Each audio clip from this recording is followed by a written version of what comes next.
দেশে চাষির অবস্থা খুব একটা ভালো নেই। কারণ প্রতিটা সবজির দাম নিম্নমুখী এবং প্রতিটা কীটনাশক সার চাষের যে নিত্য প্রয়োজনীয় জিনিস, সেই প্রয়োজনীয় জিনিসগুলার দাম অতিরিক্ত বেশি। এজন্য চাষি শান্তিতে নেই। যখন চাষি তার ফসলটা হারভেস্ট করছে জমি থেকে, তখন একদম সীমিত দামে বিক্রি করতে হচ্ছে, কিন্তু ঢাকা শহরে অনেক বেশি দামে খুচরা বিক্রি হচ্ছে। তার মূল কারণ সিন্ডিকেট। যখন কৃষক তার ফসল বিক্রি করছে একটা ব্যাপারীর কাছে, সেখান থেকে ট্রাক ভাড়া বা ট্রাক থেকে যে বিভিন্ন চাঁদা নেয়, বা যেখানে আড়ত, সেখান থেকে বিভিন্ন চাঁদাবাজি হয়। এর ফলে প্রতিটা জিনিসের দাম বেশি হয়ে যায়। বেশি হওয়ার কারণে ওখানে যেখানে সবজির দাম 10 টাকা কৃষি পায়, সেখানে সেই সবজির বাজার হয়ে যায় 50 টাকা।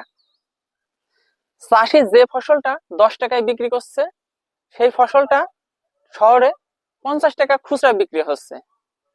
তার লেবার কস্টিং খরচ কিন্তু 40 টাকা নেয়, হয়তো 10 টাকা। বাদ বাকি 30 টাকা আপনার কোথায় যাচ্ছে? এইটা যদি সরকার চাঁদা বা যেটাই বলেন সেটা যদি নির্মূল করতে পারে সরকার, তাহলে আপনার চাষি যদি 20 টাকাও পায় ফসলের দাম, তাও চাষি বেঁচে যাবে।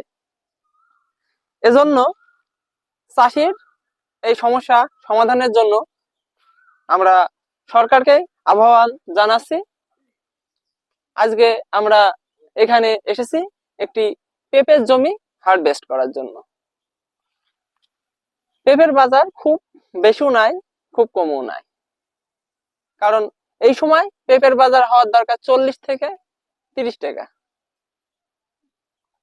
চাষির কাছ থেকে ক্রয়ের জন্য, কিন্তু সেই পেঁপের দাম এখন 12-14 টাকা। কারণ এই সময় পেঁপের দাম প্রতি বছরই বেশি থাকে। এদিকে সারের দাম, যে সার ছিল 800 টাকা 900 টাকা বস্তা, সিন্ডিকেটের কারণে সেই সার হয়ে যাচ্ছে 2000 টাকা 1800 টাকা বস্তা। তার উপরে আবার তেল পাচ্ছে না কৃষক। প্রতিটা কীটনাশকের দাম ঊর্ধ্বমুখী।